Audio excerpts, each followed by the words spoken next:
Safeword by Fear and Greed now comes out every Thursday as a standalone podcast. So if you want to keep listening to it, and I highly recommend you do, you need to search for Safeword by Fear and Greed and hit follow wherever you listen to podcasts, or just use the links in today's show notes.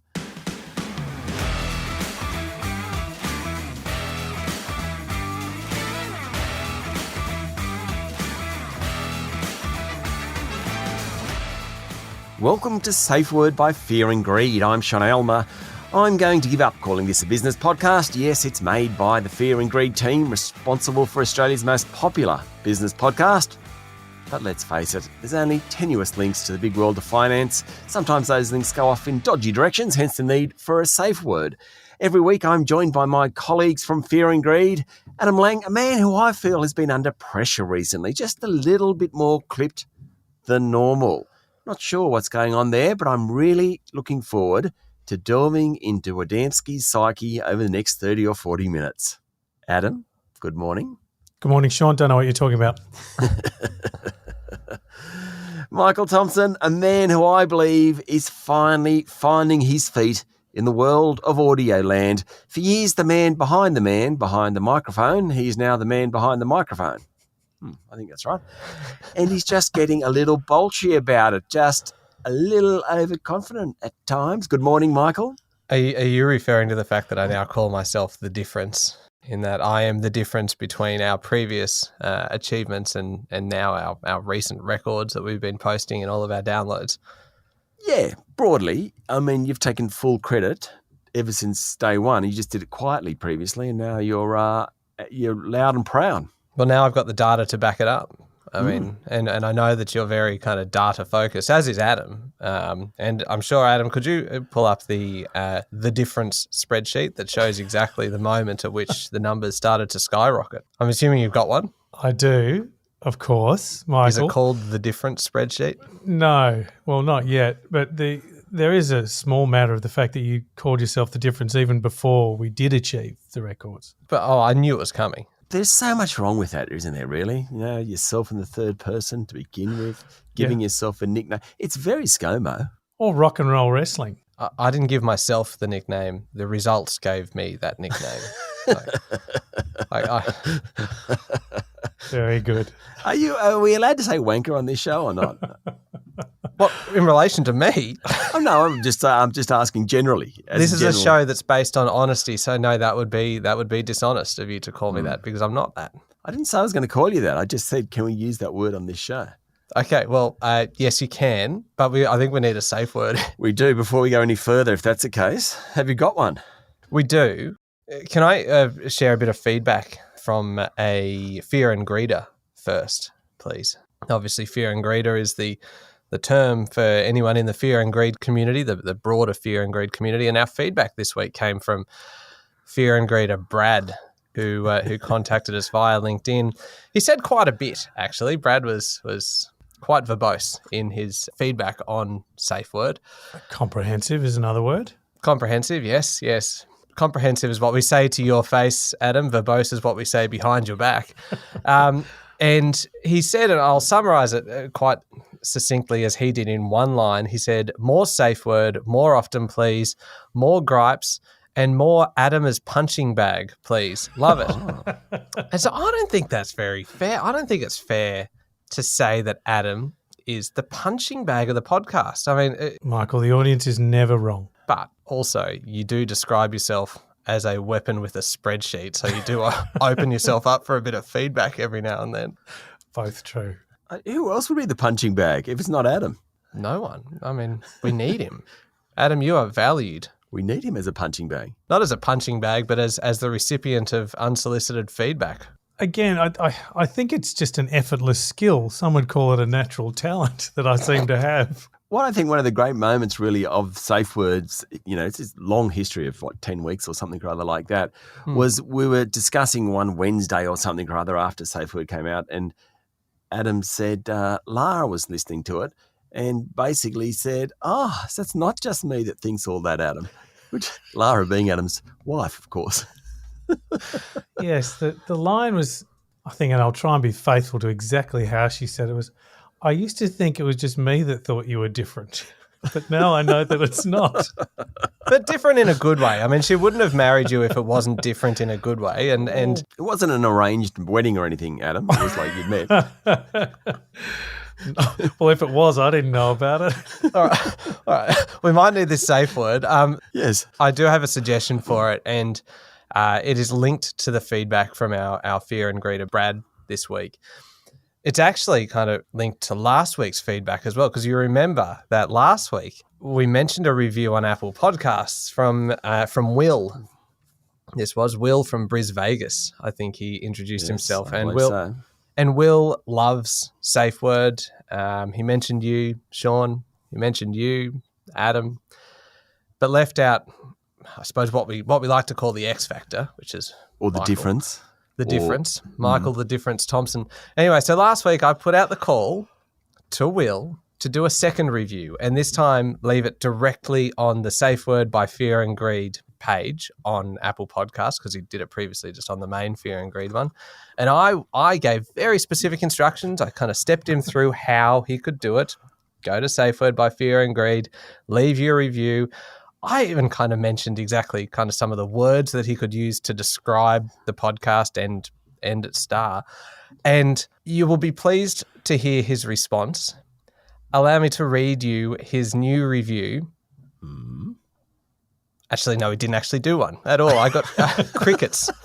Absolute crickets. I had absolutely nothing from Will. I put it all out there for him last week to leave us a decent review that mentioned all three of us fairly. All I want to do is be a part of the team, and he just left me completely posted. So that's why I was going to suggest crickets for our safe word this week, because it's what I got from Will when all I asked for was a bit of love. That's a good one. Now, Michael, I'm happy to take crickets as the safe word of the week. But also, perhaps do you think that Will, like Sean and I, has learned that sometimes the best response is done? Yeah, especially to Michael. Now, as always, we have a list of topics to talk about this week. Michael has 5 words in terms of potential topics. Mm-hmm. Let me just scroll through Wadansky's here. Let's give me time. Finishing. Do you want me to help fill the time while you do the scrolling? Yeah, you got there, right? Okay, good. Well done. Yep. What's L-Dog, Wadansky? What the hell are you talking about when you've got L-Dog? Well, this was something quite professional, which Lara reminded me of, and I'd forgotten about, but it was some years ago. I certainly hope the L doesn't stand for Lara. No. Good. No, this was, when you Crickets. get sort of devices plural and you're using your phone, your iPad, your computer, and a virtual login. One time I had my accreditations. Hold on, Adamski. Well, when you're there and you're using your devices, your iPhone, your laptop, and your virtual login. yeah. Already I'm not quite sure that you know what you're talking about here. Given the technologies involved. So I had an iPad at home that had my login details on it, and a very young son of mine at the time picked it up and started using it. Now, we were using Google at the time for our professional email and calendar and so on. And I was at work one day, came back for some meetings, back to my computer terminal. I noticed that my image of myself had completely changed. And I was no longer Adam Lang. I was L-Dog, L-Dog, L-Dog. And it was a picture of my young son, Lucas, who just got his eyeball right up close to the camera and winked at it, and had changed my login details so that all of my professional accounts now became L-Dog. Oh, that's brilliant, Lucas. How old do you reckon Lucas was at the time? Oh, he could have only been 5. And I love that at 5, he was already more tech savvy than you are. If you had wanted to change your profile picture, you wouldn't have been able to do it. Wouldn't have dared. Nope. Knew better. So it became sort of evident to me that it had been there for a few hours, and I started to worry that some of the authorizations I had given were going out as L-Dog. And it took me a lot longer to unpick it and become myself again than it did for him to do it. That is unsurprising given what we know. So, yes, L-Dog. Michael, you're the difference. Sean, perhaps silver linings, Aylmer. because you can always find the positive in anything. And He does. and you are L-Dog. And I think you've just given yourself a nickname. I think you have just given yourself a nickname, Adamski, which Well, I was hoping that would be impossible. No one can give themselves a nickname, right? So I would rule this one out. well, no, well, I think you just did though. I mean, the difference did. L-Dog did. And well, I'm going to suggest that never actually happened. That whole story was just a fabrication so that he could give himself the nickname L-Dog. That there was no change of your profile picture. That this was just you trying to come up with a scenario that would allow you to subtly slip in the idea of, hey, maybe we should be calling Yeah. Adam L-Dog. The guy with the spreadsheets, he's called L-Dog. This is the thing about Adamski. He's such a complex character because his youth was full of bands, managing rock bands, that whole sex, drugs, and rock and roll. I made that up totally. I've got no idea about the sex and drugs, but he certainly was involved in the rock and roll. And now, though, he's like, you're proudly a spreadsheet man. Yet you ask you something about music, your knowledge of music is no one is better than you at that. But at the same time, no one's better than using an Excel sheet than you. Like, it's just sort of I speak fluent weird. spreadsheet. It's true. Sean, did you see that Adam sent through an email in recent days? And there was some reference in it to something. And Adam goes, well... Do you read Adam's emails? Just Adam? Well, this one I did. I don't know how it opened. It's opened accidentally. Maybe one of your kids or something. Yeah, Excuse. yeah. L-Dog. And in the email, it actually had a reference to Adam going, I'm sure everyone else is now humming the unforgettable tune, something or other. And it's some obscure song from the 80s. Yes. And the best part is Adam is so kind of detailed, so detailed that he then actually goes, I'm sure everyone else is humming this song. And he inserts a link to the song. Yes, I saw it. I didn't know the song. When you're just throwing a work email together, Adam, you must give yourself like 2 minutes, to find the clip or to find the lyrics so you could hot link it on the email and off you go. But he would watch the whole thing before he sends it. True. No, I have to be very disciplined about that. But like, what's wrong with just banging out an email and sending it off, misspelling, Where's the all that funny stuff. in that? Acronyms, WDYT. All that sort of stuff. Oh, you do love the WDYT. It took me a while to figure out what you were actually saying there. And finally, It saves you so much time. What do you think? Boo. which makes sense. So that email earlier in the week, Mickey, thinking about getting rid of Adam for the Safeword show, WDYT. I thought it didn't end at the Safeword show. I thought it in general. Well, it was a starting point. Phase 1. The bloodless coup begins. Is it really a coup when there are three of us and apparently we're all equal in this? Yeah. If you describe it as a coup, does that mean that you see yourself as the unelected president of Fear and Greed? Or king? No. It also means I don't think it can be a coup when in fact we're all having the discussion together.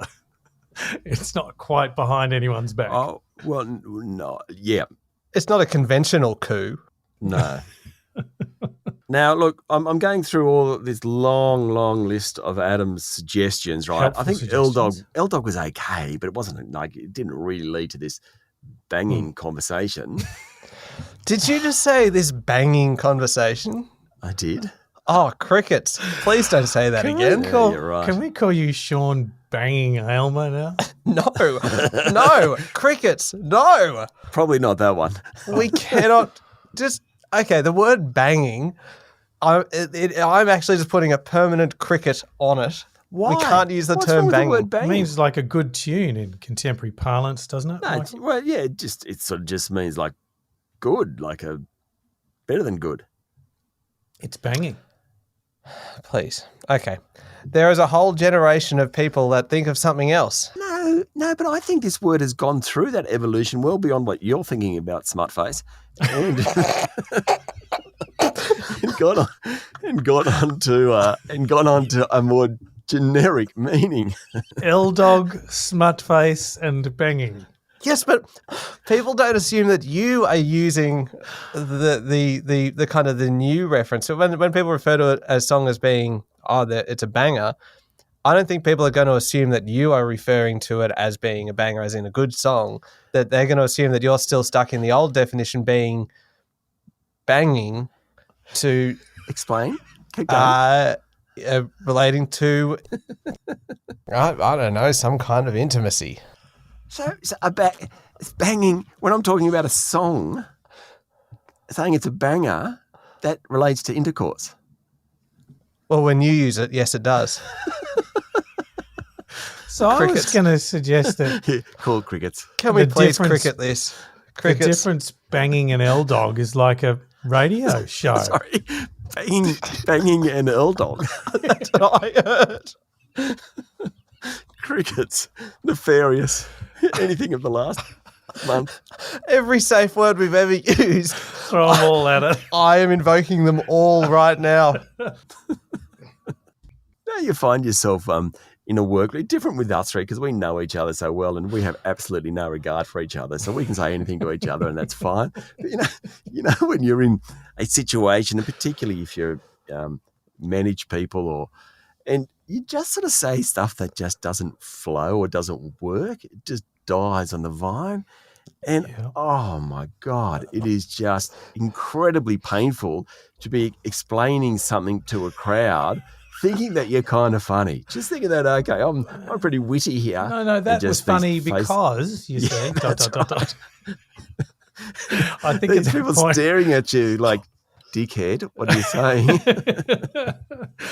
I had a lot of that in my life. isn't this the helpful part of Safeword, that we're helping people with their work conversations? Do you think we should actually open it up to if you have a workplace dilemma, then we will Like an agony aunt column.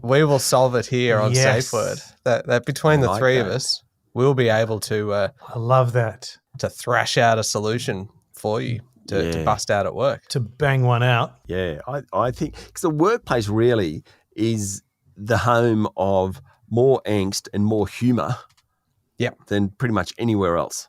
Yep. Yeah. In part because of that, isn't it? People are not sure how the right context can evolve. It also doesn't help that you can't say anything these days at work without. Now you sound like the oldest person on this podcast. Well, if I was to talk These about days. banging in a workplace, then I would probably be called in front of the HR team to discuss it. I would not be fired, though, obviously, because at the moment there is. Could be on a work site, Michael. But then again, there's just so much demand for workers at the moment that you'd probably just end up with a warning, wouldn't you? Adam, weren't you talking about a story that you saw about just how hard it is to get fired? So this was an article that came out from the Wall Street Journal, and it was about just Of course how, it did. God, you love the Wall Street Journal. Of course it did. Can we I put was it reading together? The Economist the other day after I was reading the Wall Street Journal and the Atlantic Monthly. What a great afternoon. I just finished the New Yorker at the time. Yeah, go on. Economist, beautiful. So this one is about perhaps the restrictions some people are feeling or anxiety around replacing staff, is that they're perhaps feeling that they cannot terminate the employment of people for underperformance or not doing the right thing. Of using the term banging at work. Essentially, Michael.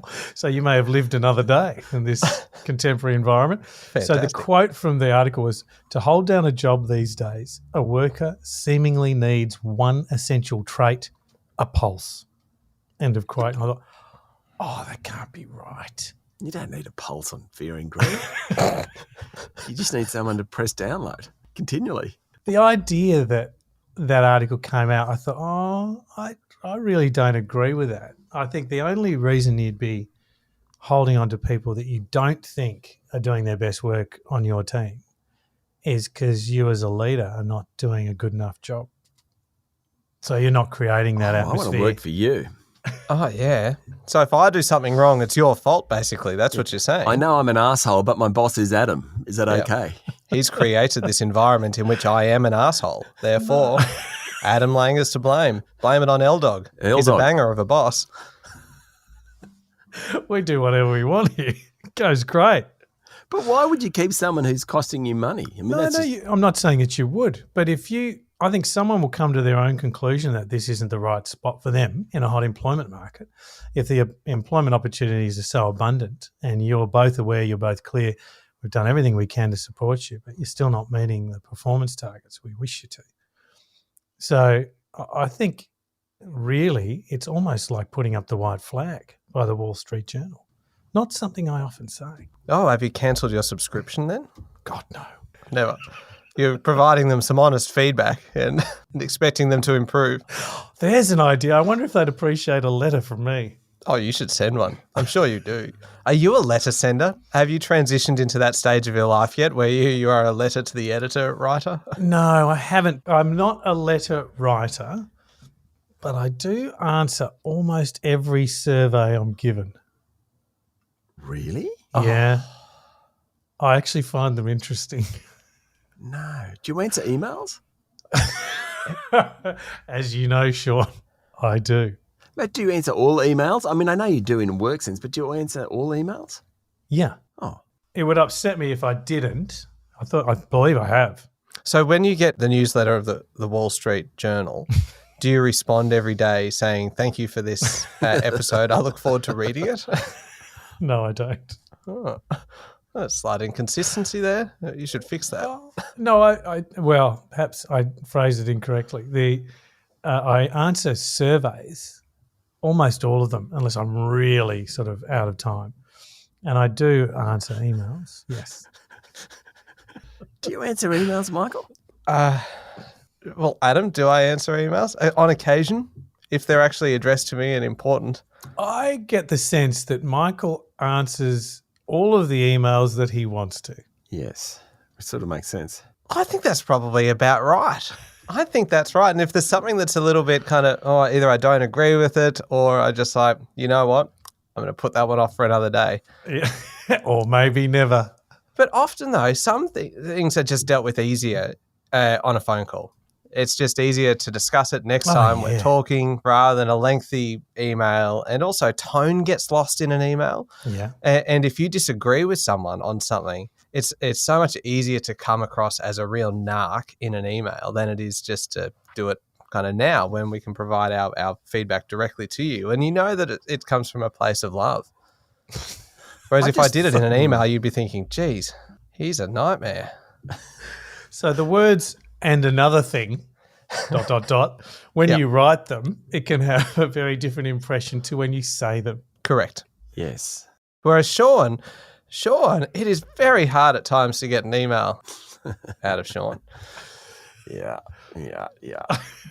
I think we are seeing Sean squirm. I thought maybe there was a chance that there would be a commitment to change, that I, Sean Aylmer, will try and do better. No, what did we get? Yep. I know I'm in trouble with you, Michael, when I actually get a text message saying yes, no to the email I sent. Thanks. Or taken it, pushed him too far. Don't you get sick of emails? If I'm outside work, the last thing I want to do is be on social media or checking emails or anything technology whatsoever. Yeah. Do agree with that. I mean, I can understand it for you, Sean, because you wouldn't want to do it because it'd be annoying, whereas Adam just doesn't understand the technology. So for him, it's like, I just don't know how to turn this phone on. It's just a paperweight. I'm talking to it, but it's not working. Like, Adam, that's a house brick. Oh, okay. What about there's a little note here saying bosses monitoring staff, which I think is ironic that it's coming from Mickey T. What's that about? Well, this was a story that it was kind of a big discussion happening on LinkedIn over the last couple of weeks. And I know I'm opening myself up for criticism when I say this, but it originally came from an article in The Economist. So, Adam, I'm sure you've actually probably already read it in one of your many subscriptions. But it's all about kind of corporate surveillance at home because people are working remotely. And apparently in the first couple of weeks of lockdowns back in March 2020, the number of search queries for remote monitoring tools rose more than 18-fold. So people just bosses just instantly going, I need to keep tabs on people at home. So 18-fold kind of increase. some of the software, the different kind of varieties of software for monitoring activity at home, it's pretty incredible. One kind of records apparently a video of a user's screen or takes regular photos so that you can see what they're looking at on the screen. Another one, I think, just tracks time that you spend on particular tasks before moving to a different program and a different task. So, and there's heaps of them. There are so many of them, and apparently bosses are quite comfortable using them. I don't know how the monitored people feel about being monitored, and I was wondering whether, Adam, this is something that you would consider putting on our computers to monitor. Would love it. Oh, he would, wouldn't he? Not so much to check up on us, just the graphs that would be created. Data. Oh, yes. God, data. Crickets, before this gets too uncomfortable for Adam. Crickets. This is, no, I think it's unbearable, actually, that someone would do that. I think it's wrong. Let's say, you're not working in the office, so you might have 18 employees, so you buy 18 cameras or 18 devices or whatever it is. But installing them, did they do it with knowledge or without? Or I thought you were about to voice your issue with it on a cost basis. That 18 cameras, that sounds very expensive. This is outrageous. None of the ethical kind of questions about monitoring people. No, it's just about the initial expense. No, I think it's awful. I'm sure it would be with consent. Well, you'd think it would have to be, right? Well, everyone signs it in their agreements that they understand that their emails are going to be monitored and things. So it's not a big leap to go from there to assume that the programs that you use would also be monitored. But then the actual intent behind the act of effectively paying such close monitoring that you're watching what they're doing and doing with their time, really only the output matters, doesn't it? And how they get the job done, not what time they spend. See, this raises an interesting question at the moment. A few bosses, be they CEOs or others, that I have had a bit to do with recently, and I've asked them about the work from home and working from the office, and everyone's into hybrid working, no worries. I mean, I'd love to see the people in the office a little more, though. And so you have these discussions, and they say, no, all for hybrid work, but it would be good to see people in the office just a bit more. I mean, I remember the National Australia boss CEO, Ross McEwen, a few months back making the comment, it'd just be good to see a few more people in the office on a Monday and a Friday, for example. He was even looking at free coffees for a while to help bring people back, wasn't he? Yeah, but what I like is all these sort of bosses just wanting to get their people back in the office. And I kind of get where they're coming from, but there is no doubt a push to get people back in the office more than what they were saying 6 months ago. Sean, do you think that is because they want to monitor people more or whether it's because they've got expensive offices that they'd really like to see be used? I think it's both. I think that they've got all this floor space and it's like a loss of control or something. When you don't quite know what's going on out there and even if they are achieving their goals, maybe they should actually be achieving a bit beyond that. Maybe they could be doing more than that, but I don't know because I don't have any control over what they're doing. Because you can't see it. Yeah. So I think it's really hard for managers to take a step back and trust them. I think there's going to be a lot of pressure for people to come into the office over the next 12 months.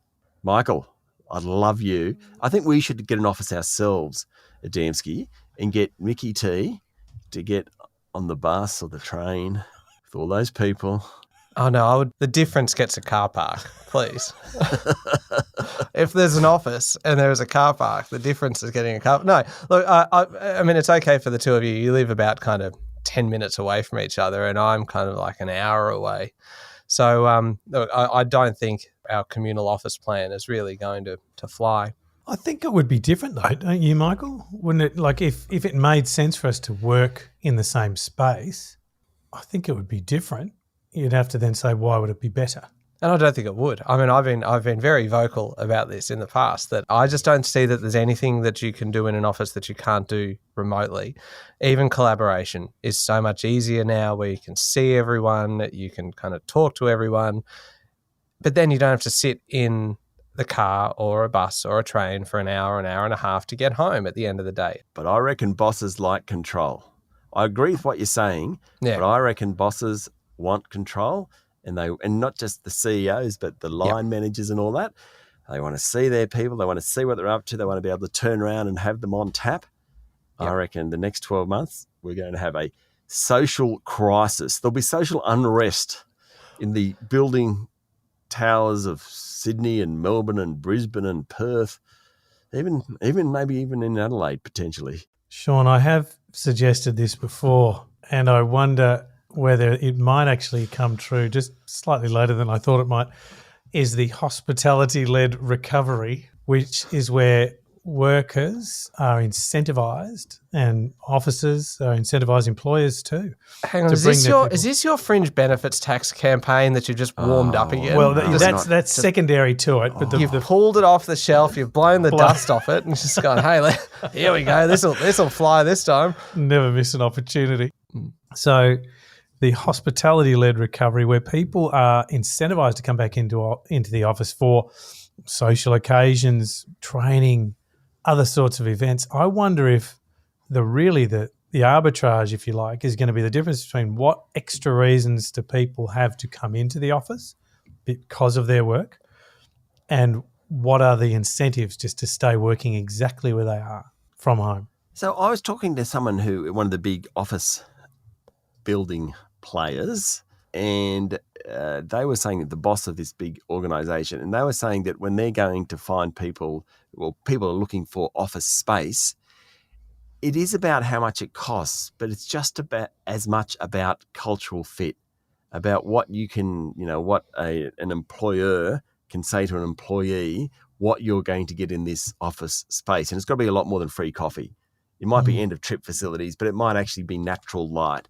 It might be the way the furniture is set up to ensure that people are looking in a certain direction, or it's quite sophisticated, the way that offices are now set up as a benefit to attract employees into the office, which is a whole new kind of discipline. Pre-COVID, there was the healthy building was certainly something, but this is kind of beyond that even. It's healthy and attractive buildings to get people to come into the office. As an extension of that, do you think then, and this is me getting very serious, which is not very common for me, the free childcare kind of shift because of the new Labor government, does that suddenly open it up for more people to return to the office, whereas previously they would have had to kind of juggle working from home with young kids if they were able to go back to work at all? Whereas all of a sudden, now that childcare is set to become more affordable, more accessible, that suddenly there may be more people looking to return to the workforce, but also more free to leave their home in order to do that. And that is my one serious contribution to today's show.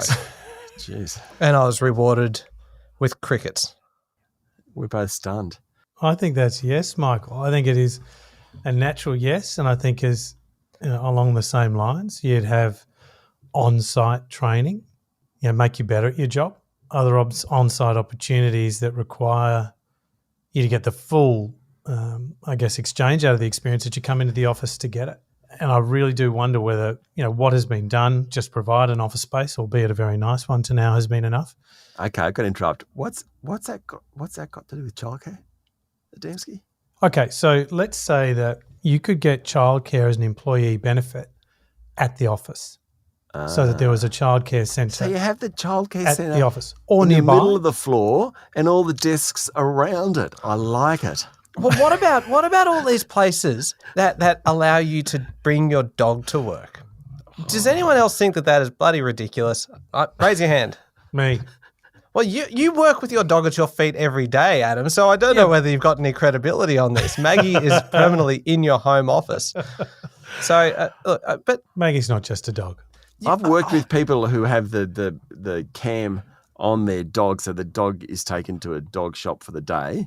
Yeah. And then they have a video running. Did you just say a dog shop? What do they call them? I'm not a dog person. I'm sorry. I'm going to be like a kennel or something? I don't know. Doggy daycare. Doggy daycare. That's it. A dog shop. Crickets. It's like the clink. Yeah, I'll crickets on your Jail. behalf there, Sean.